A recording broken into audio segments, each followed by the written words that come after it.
This is Dominic Dajakovic, and I want you to feast your eyes and ears on Aaron and Tom on the Hot Tag Hooligans Wrestling Podcast Show. Lord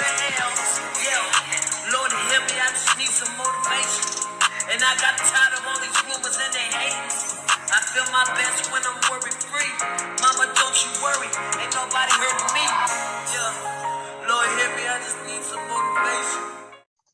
Welcome everybody to the Hot Tag Hooligans Wrestling Podcast Show. I'm Aaron, that's Tom, and tonight a very special guest. It's Miss Gia Adams. How's it going? Hi guys, I'm doing good. So over in England, you have celebrated your birthday this weekend. So compared to last year's birthday when everything was kind of shut down, how were you able to celebrate? So last year we were only allowed like a few people in our gardens, but like nobody was allowed in the house or anything like that. Like all the bars and restaurants and everything was shut, so we couldn't go in anything. So this year I was able to actually have people in the house. And then during the week next week, so I'm off work, so we're going out for a few days to Manchester and things like that, so we can actually go places. Now, compared to the States, where we're starting to slowly open back up, how is UK so far on its limitations? Are y'all completely opened, or y'all just still got some limitations, or you got to be vaccinated? Yeah, there's still sort of a travel ban on coming in and out of the country. So we've kind of got this like traffic light system where the countries are either green or amber, and that depends whether you can travel to them or whatnot. The vaccination process is going pretty well. I would say I haven't had mine yet because I'm still quite young, so they haven't got down to that stage yet. And I think, where are we at now? Wrestling shows are still a no-go. But within the last few weeks, we're allowed to go and eat in restaurants and things. So they're getting there, but it's been a case of we've opened things up, then shut again, kind of a back and forth situation. So, but this time I think because of the vaccine, we're getting somewhere. So they're doing it by age limit or by oldest to youngest there? Yeah, it went from like the over 80s, and then it's kind of gone down. I think they're at the like 30s and above now. But you can also get it if you're like, if you've got like medical conditions, or if you're in specific jobs, like if you work for the NHS, you're kind of more, you'll probably already have it. Wow, that's a crazy system. I don't know if a system like that would fully go over here in the States without people. How are you guys? Yeah, it's just kind of like, if you want it, come get it. Oh, right. Right now. Now you can't, I think they just started where you can be the ages of 12 to 18 to even get it now. So, but it didn't really have a cap as far as, you know, who you were and age wise. If they started something like that here, oh my goodness. Yeah. I could just imagine. It's crazy because then they started trying to talk like about a vaccine passport, which would like allow you to go and do certain things, but you have to be double vaxxed. And it's like, well, like people my age, we haven't actually had the option to get vaccinated yet. So that would be a bit unfair, but I don't know. Oh my goodness. Let's talk about your wrestling career, because in 2019, you were on the right path, is what I like to call it. Your matches had picked up quite a bit. You were wrestling some great talent like Molly Spartan and Lana Austin. And then COVID hit and put a big freeze on that as well. You're trained by Rampage Brown of NXT UK fame. So talk to us a little bit about how you got into professional wrestling and how COVID had slowed down your momentum. Training like 5 years ago, I think. And then I feel like I was kind of thrown in the deep end in terms of shows. Like I was kind of put on some bigger shows that were completely out of my depth. Like I'll say so myself, they were completely like, I don't know why anybody trusted me in those kind of matches. But but then I think, like you say, in 2019, I got to a point where I felt comfortable where I was at, and I felt like that's where I should have been, and it was progressing in the right pace and the right time. yeah, COVID kind of hit, but I think it's been the same for everyone, where it's just been like it does feel like it's been forever since we've actually done anything. But yeah, I was kind of like, some of the shows I was doing, and like even like pre-COVID, I had bookings for later on in like the year that I was really excited for, and like really big things up and coming, and then obviously they all got took away. So it's like, it was annoying for everyone. So how hard is it to kind of keep motivated and get through some of these things with training and everything else, not being able to do all that? Yeah, well, it was funny because, well, it's not funny, but in the first lockdown, like just before, I'd injured my shoulder, like I dislocated my shoulder, so I was going to be out for some time anyway. So I was frustrated about that, and then obviously the lockdown was announced, so I was like, okay, this is probably good in a way, because I would have just rushed back into it. So at first I was like, oh yeah, this is going to be some good time to like recover, take care, like actually do it properly. So at first it wasn't too bad. I was just kind of doing some kind of home workouts in the garden because we had nice weather. I think it was when it got to like the back end of the year, when it was more wintry. I think that's when we really struggled, because we couldn't go out. I was working, coming home and just staying in the house.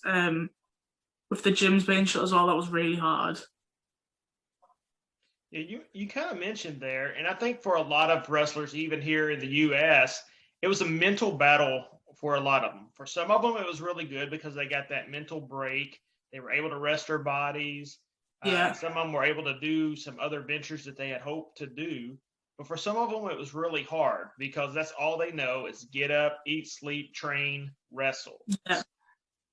Yeah, I don't think a lot of people don't really understand like how in depth it like we're involved in it. Like without those maybe 2 or 3 shows on a weekend and that one training session during the week, like that's our escape from everything else. That's our time to just like forget about everything else going on. And without that, it was kind of just like, I was like, what am I doing? Like I was just working, like you say, I was just working and coming home, eating, sleeping, working, and that's just that. Well, that's not me. Like I like to have that break on a weekend and see everyone who I wouldn't normally see and stuff like that. So yeah, I think the mental battle was probably the hardest bit. Now you're a teacher's assistant. Yeah. And so for someone who's a professional wrestler and a teacher's assistant, how did your family kind of take that? Were they kind of like, look, you have this good career that you could possibly go into in education, and here you are out here banging your head on the mat every single night. So was there some pushback as far as your family goes on your career choice? No, my family are like the most supportive ever. And I started wrestling training before I became a teaching assistant, before I even worked in the school. So that was kind of the priority anyway, was to wrestle.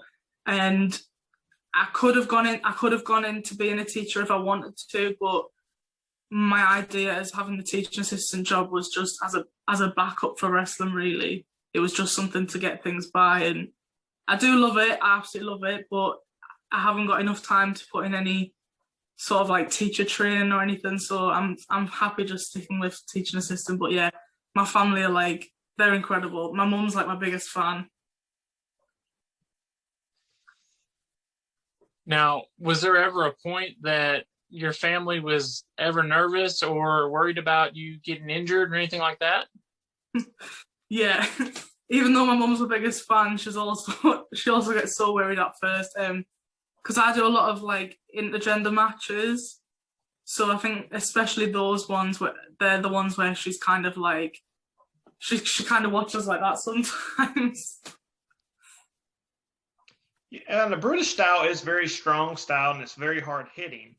So when I watch some of the intergender matches over in the UK, sometimes they do lay it in quite hard.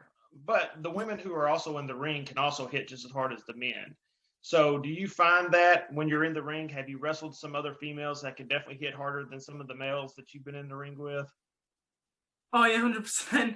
I think because the girls aren't afraid to hold back. Like some of the guys that I've wrestled, maybe if they don't normally do intergender matches, they're maybe a bit stand backish because it's a girl that, you know, they don't feel like they should be hitting a girl. But the way I see it is, and I'm like lots of the other girls are the same way, where we've only ever trained with guys, so wrestling a guy on a show is absolutely no different.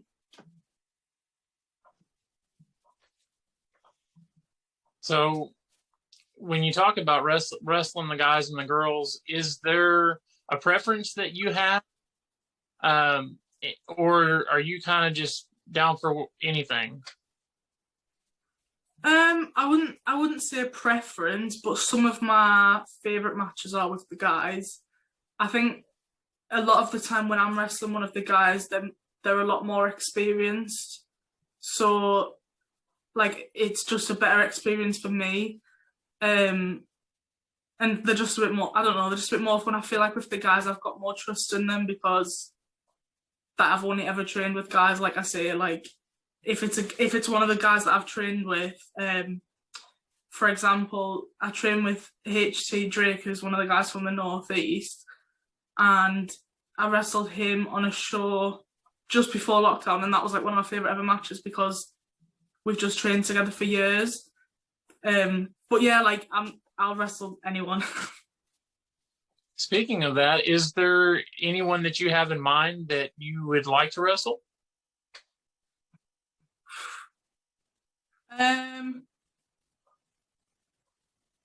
There's loads of people for different reasons. Like I'd love to wrestle my coach Rampage Brown one day. That would be something special.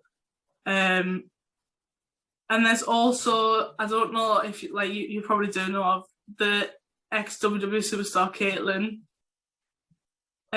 We're kind of like we've been very good friends. We've talked for years, but we've never met each other. And I know that she sometimes dabbles in the independent scene a little bit. So that's the dream, is to hopefully get her to do one last independent show and try and sort that out somewhere. But that would be a dream. We mentioned Rampage Brown earlier, who's on NXT UK now, and he is your trainer. So when you look at someone who has, I guess, successfully made it, as a lot of people would think, a lot of people think the Pinnacle's the WWE. I don't fully 100% believe that. But when people make it to the WWE and he's now signed to NXT UK, what does that do for you as a student of his to know that your teacher and has made it to that point? It was something that like we all knew was coming. We all knew it should have happened a longer time ago, because I mean, you'll ask any one of his students and they've all said that he's one of the best in Europe, if not the world. Like the guy's absolutely insane, and the fact that it took WWE so long to snatch him up was insane.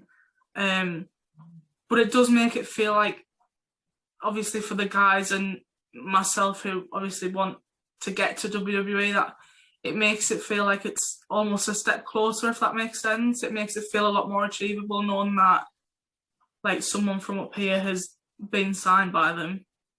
And for anyone who hasn't watched us before, I'm not downing people making it in the WWE. I just believe if you're doing something as a profession and you love it, then you've made it, whether you're on the independent scene or not. So I don't put WWE on this huge pinnacle. If you're someone who's wrestling for a top promotion in Europe and that's your goal and you've made it, then I believe you've made it as well. So I don't want no one to think like, man, this guy thinks you haven't made it unless you've made it for the WWE. And that's totally not what me and Tom stand for at all. Like we want the talent to be happy and reach a goal of their own. So yeah, no, 100% agree. Like there's loads of the guys that I know that their aims to get to Japan. So like a lot of people don't want to get signed to WWE. A lot of people, like you say, just want to make it big on the independents. And if that's what you want to do, then you just gotta make yourself happy. Yeah, I think a lot of people, the main goal is just to have a constant paycheck to be able to provide a living for themselves. And you just mentioned Japan, and that is one avenue that has been very strong for women's professional wrestling for decades. Yeah. Piper Nevin's been over there. Molly Spartan's been over that way. Casey Owens has been over that way. Is that an avenue that you would also like to venture towards, just wrestling over in Japan as well? It's never been a dream like some of the other girls or the guys. If it's one of those where if the opportunity was there, then I would 100% take it. But like me personally, obviously my ideal situation is to get to the WWE in America. So if I could maybe even look at, rather than a tour in Japan, maybe a tour in America, or something like that. But yeah, it's definitely, I would never ever turn it down, because I mean the Japan culture is insane and some of the girls over there are incredible. And I've never spoke to one person that's come back from Japan and said, oh, like, I didn't like it, or it was a bad situation. They've all absolutely loved it, and I've heard nothing but good things. So now, do you find yourself to be a student of the game of professional wrestling? And if so, who are some people, some influences that you try to study? ooh. I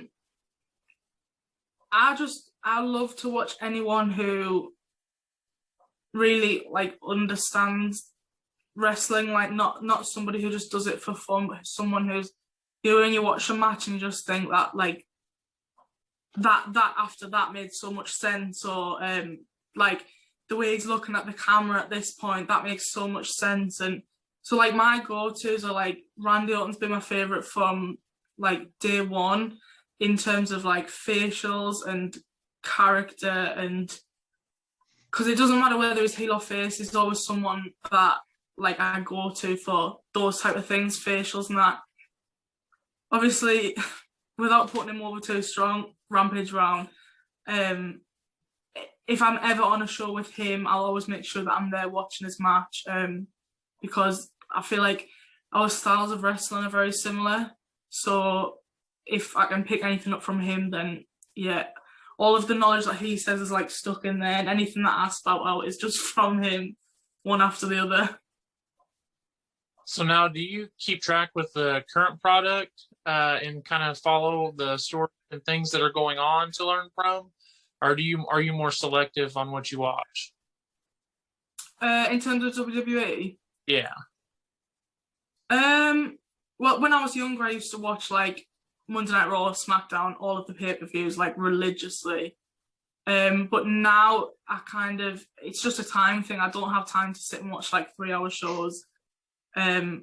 So I'll kind of watch the big pay-per-views, and that's probably about it. Like when I'm in the gym, if I'm just doing cardio for a straight like 20 minutes, half hour, that's a good chunk of time where I can just put something on the network and watch something. But I like to watch a lot of the Chronicles or the WWE 24s on the network. Like those type of documentaries are really good, just because you get to see further in depth. But yeah, I keep up with things on social media, but I couldn't watch the whole shows. It's hard to do for somebody that doesn't have a lot going on. It's really hard to do. So I couldn't even imagine. Yeah, they're just long. Like, I mean, some of the matches don't get me wrong, are absolutely great, but when the shows are like 3 hours, it's like you can't do that like 3 times a week. My main issue is the repetitiveness of the matches.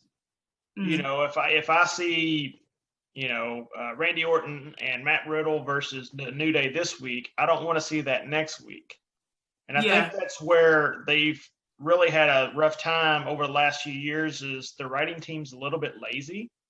And back in the day, I feel like that they would pull you in and make sure that you found a way to watch it, or you made watch it. And now it's just kind of like, I can figure out what's going to happen, or nothing's going to happen until the pay-per-view anyway.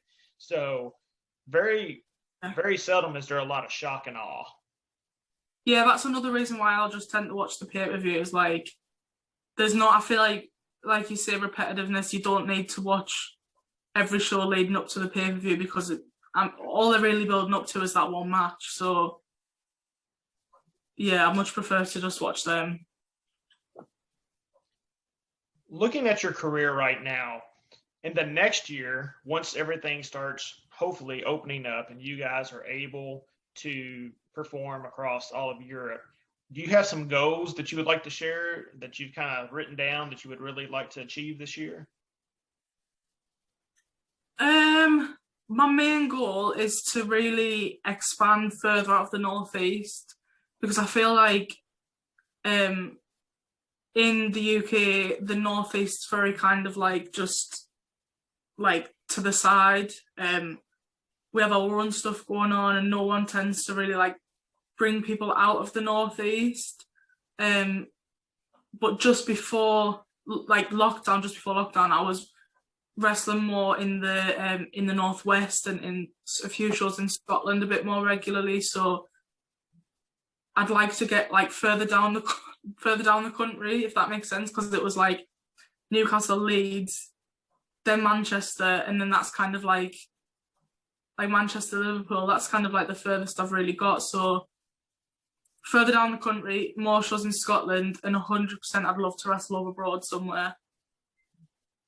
Maybe like Italy, Germany, somewhere like that. That would be ideal, obviously, when travel's allowed for things like that. So do you have a timetable or anything kind of set for you on like long-term goals?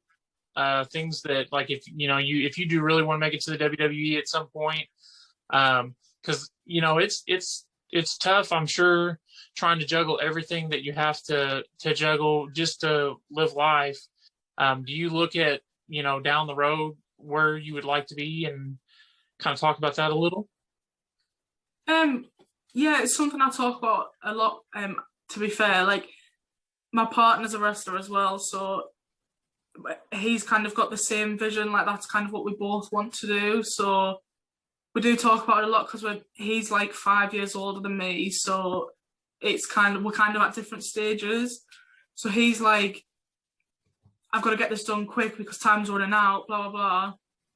But in my head, I've only just turned 21, so as much as I'd like it to happen sooner rather than later, I know that I've got time to work on stuff. But then you look at things like people like Rhea Ripley, who's like, I mean, she's how old, like 24 or something, and she's Raw Women's Champion. It's like, it's mental. So I'm a very strong believer in my time will come. If something's meant to happen, it'll happen. You can't rush things. If it's not your time to go and do something, then something's bound to tell you that. I would like within the next 5 years to have had a tryout and get my foot in the door somewhere with WWE. But again, it's just when it happens, it'll happen. I don't know how it is fully over in the UK, but it seems like here in America, there's a stigma that you can't be a certain age and be a female, and WWE sign you and push you. It's kind of hard. They just released Mickie James, and I really feel a lot of that had to do is because they felt she was too old and no one wanted to watch her. Whether it's true or not, that's how I felt the WWE actually treated her. Is it kind of like that over in the UK as well? I mean, I know Saraya Knight has been going on forever, and she's still working quite a bit. Do you feel like that there's an age limit as far as women go? Because there's a double standard when it comes to men. You can be 40, almost 50 like Randy Orton and still be a main eventer, but as a woman, that's not going to happen in the States. Yeah, I suppose I've never really thought about it that way, but if you look at NXT UK, there is a lot of there's girls my age who've just been signed. So maybe they're wanting to bring people in who they can then build up, I guess. I don't know. I mean, you've got people like Lana Austin who's got kids. You've got there's Sami Jane in Scotland. There's a few of the girls who've been around like a lot, and you say Saraya Knight, they've been around a long time, and I feel like on the independent scene, it's not really there's no kind of stigma about it. I would say so. I would say that those women are the more like looked up to ones. Like if you get to step in the ring with them, you're kind of lucky, I guess. All right. Before we let you go, since you're over in the UK, I always kind of like to do some rapid fire questions. Just kind of see how the lifestyle is a little bit different than here in the States. Okay. Yeah, definitely. All right. Give myself and Tom a UK television program that we need to check out. Oh. Do you like shit comedy? Sure. Yes. Okay. There's a show called Friday Night Dinner. I don't know if you've heard of it. Never heard of it. Okay. Have you seen The In-Betweeners? Yes, I have seen it. So Will from The In-Betweeners is in Friday Night Dinner. It's basically about a Jewish family who have Friday night dinner every Friday, and something always goes wrong, but it's so funny. That's one thing I would recommend to watch 100%. If we are traveling over in the UK, where is one spot that we have to stop to as tourists? Edinburgh in Scotland, I would say. And why that area? Well, I would obviously say Newcastle as well, because Newcastle is absolutely stunning. But Edinburgh's, it's just lovely. Like the views are so nice, and all the people there is really nice, and it's nowhere near as busy as somewhere like London or Manchester or somewhere like that. What is a British snack that we may not have heard of here that we've got to try? British snack. I'm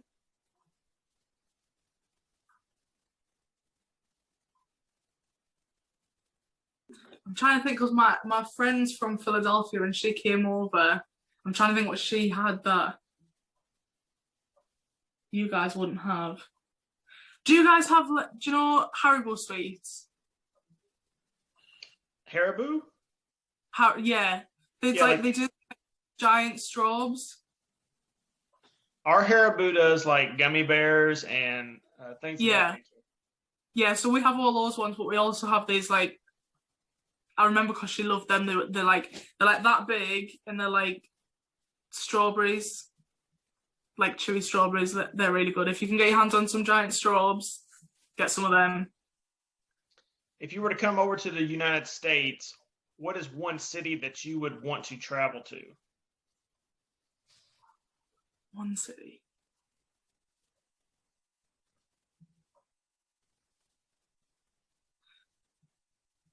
Probably Orlando, somewhere down there. You want to go to I've never Disney been to the States before, so I'd love to go to Walt Disney World and places like that. So that's definitely on the bucket list. Is there anywhere over in the UK that's kind of similar to like a Walt Disney World? Big theme park? We have a few theme parks, but nothing on that level. We have Alton Towers and Thorpe Park, which are kind of just like you've got your roller coaster rides and stuff like that. There's nowhere like that. Like the closest one to us is Paris, so. Yeah, I would assume if I ever got a chance to go to Paris, I'd have to take my wife, and she's not going to want to go to no theme park if I'm in Paris. Yeah, I can promise you that. There's some cool theme parks, to be fair. Alton Towers is pretty sick. But it's just roller coasters and all that type of rides. On your pizza, what are you eating? I love barbecue chicken with sweet corn, red onion, something like that. Anything with meat on. I think she's the second person from the UK who has told us to put corn on the pizza. Oh my God, do you not do that? I love it. Yeah, I've never had a pizza with corn on it. I'm not saying it would be bad, because I can see where the sweetness would give it a little bit of a flavor. That's normal, I feel like that's on a lot of pizzas over here. I didn't realize that was like a weird thing. Listen, we can't even get people to put pineapple on pizza here. If you told them to put corn on pizza, they probably start a riot. No, I know you can get sweet corn on specific pizzas from Domino's. So that I thought it was just like it's just a normal thing.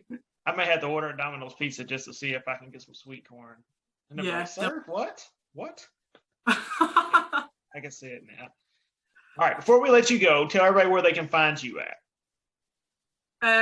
So I'm on Twitter at 1 second. They're both different. My Instagram is Gia Wrestler and my Twitter is Gia ProWres. So yeah. And I have a Big Cartel merch as well. Yeah, and where can people, you said Big Cartel? Yeah, I've got one. It's linked on my Twitter and Instagram bio. Awesome. Well, thank you so much for joining us. I know it's almost 10 p.m. where you're at, but we greatly appreciate it. We still got a full day here. So I know. Well, I hope you enjoyed it, and thanks for having me on. Absolutely. For everyone out there, make sure you guys have a good Memorial Day weekend. Make sure everyone's staying safe as well. We got more shows coming up later this week. Don't forget, I think Monday is the last day to save 20% at PWTs on merchandise. And if you're not going to pick up any of our merchandise, pick up another talent's merchandise. Help support the talent. As always, we appreciate everyone out there, and we'll see y'all later in the week.